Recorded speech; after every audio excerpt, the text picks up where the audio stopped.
جی السلام علیکم 594 ایپیسوڈ میں ملاقات ہے. امید ہے آپ خیریت سے ہوں گے. میرا چینل سبسکرائب کریں، لائک کریں اور دعاؤں میں یاد رکھیں.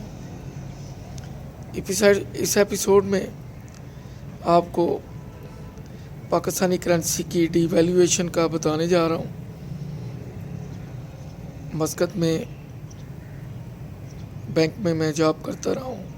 تقریباً 18-19 سال میں نے جاب کی ہے. میرے بھائی پہلے وہاں مقیم تھے.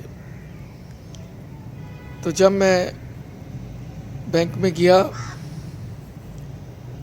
تو بھائی کی زبانی پتہ چلا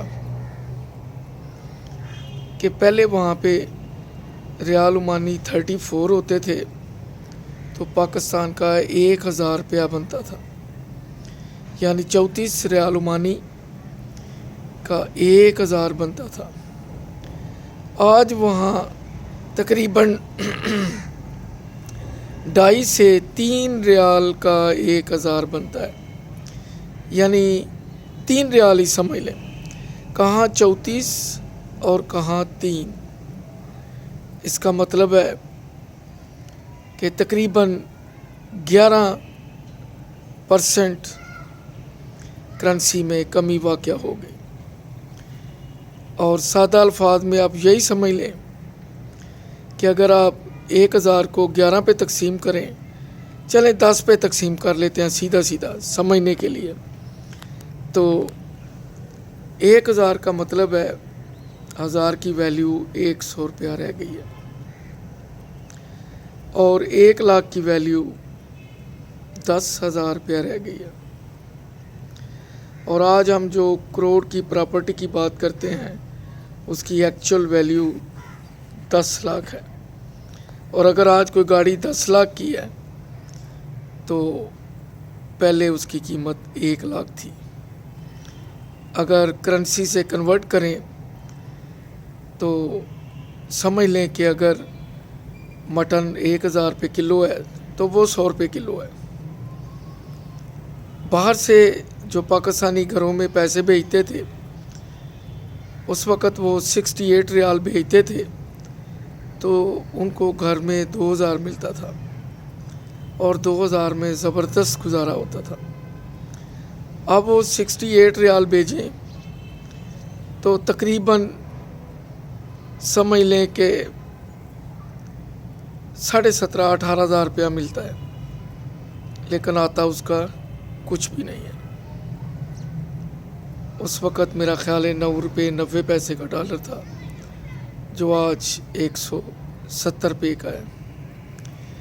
اب آپ جو بھی چیز لینے جائیں اس کو 10 پہ تقسیم کر لیں تو اس کی پرانی قیمت نکل آئے گی. لیکن دوسری طرف فکر کرنے والی یہ بات ہے کہ کیا جس کی 10,000 تنخواہ تھی آج اس کی تنخواہ 1 لاکھ ہے؟ میرا خیال نہیں ہوگا، کبھی بھی نہیں ہوگا.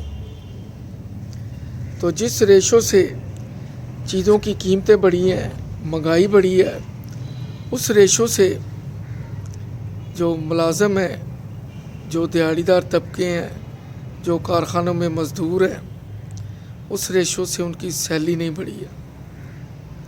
ایک تو کرنسی کی قیمت کم ہو گئی، اس کی قوت خرید کم ہو گئی. چونکہ ہم یہاں رہتے ہیں، یہاں رہنے والے لوگوں کو کرنسی کنورشن کا، ڈیویلیویشن کا اتنا پتہ نہیں چلتا. مجھے بینگ اے بینکر اس چیز پہ گہری نظر اکانومی پہ، تو